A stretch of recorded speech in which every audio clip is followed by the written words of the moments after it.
Hello and welcome back to History with Mr. E. Today we're talking about strength through peace, and we're going to start talking about Ronald Reagan. Ronald Reagan was a very popular actor from 1937 to 1957. I've seen some of his movies. My favorite is the Newt Rockne story or the Grover Cleveland Alexander story. Both great sports movies. He was really well known, popular, handsome, and after he retired from acting, he got into politics and became the governor of California. He then ran for president, hoping to return America to traditional values. He wanted to rebuild American defenses against communism, restore military strength at home and abroad, and he was well known as the great communicator. The conservative public backed Reagan. They were called the Moral Majority. They were a political action group, and a lot of people followed with them. Reagan was elected over Jimmy Carter by a landslide, even though he was 69 years old, which is pretty old for a president. On his inauguration, he showed his strength by telling Iran that if they didn't release the hostages that we talked about last time, that were being held, that had been held for 440 days, by that day, he would basically blow Iran into a smoldering crater. And Iran knew that he was serious, and they released those hostages. Just over 2 months into his term as president, he was shot by a man named John Hinckley Jr. And injured badly, shot in a lung, but he recovered rapidly and showed again the strength of the American, spirit.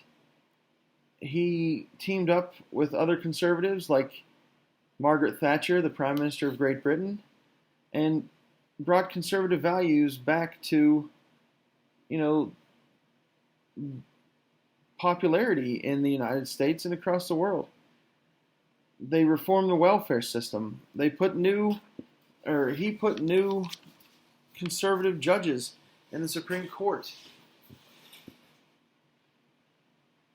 He believed in something that he called Reaganomics. It was three things. The economics by Ronald Reagan's standard. It wanted to do three things. One, balance the budget. Two, make the money supply stable. And three, keep trade and business free from government regulation. He broke down a lot of the regulatory agencies in the bureaucracy. That's the government, the bureaucracy, all the people that run the government. He broke down a lot of those government regulation agencies and helped America to thrive again in business.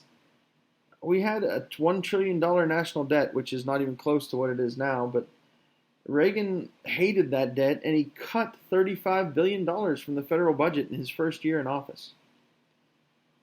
He brought the first tax cut, or the largest tax cut, 25% over 3 years in American history, maybe world history. He had more and better jobs brought to the market. Unemployment went down 6%, and we showed the best economic growth in our country since we got out of the Depression in World War II. Inflation fell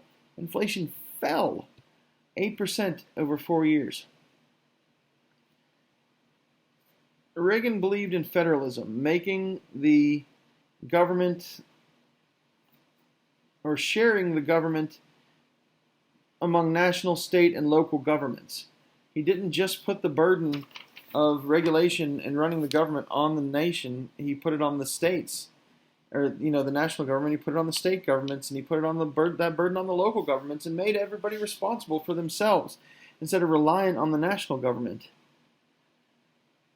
In his second term, he was reelected quickly and easily, but he couldn't balance the budget in his second term. He had too much opposition. Ran on a $200 billion deficit, and the debt rose to $2 trillion. Stock market had a $500 billion crash on October 19th, 1987. But banking remained sound because of the strength of the economy that Reagan had worked so hard to build. And the market recovered after 2 years instead of falling into another massive depression or recession like it could have. Reagan fought hard for quality of education, fought hard to return morality and traditional education to the United States.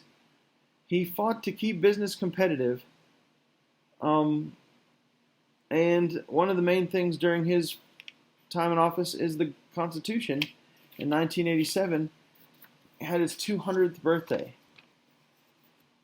We'll talk some more about Reagan tomorrow.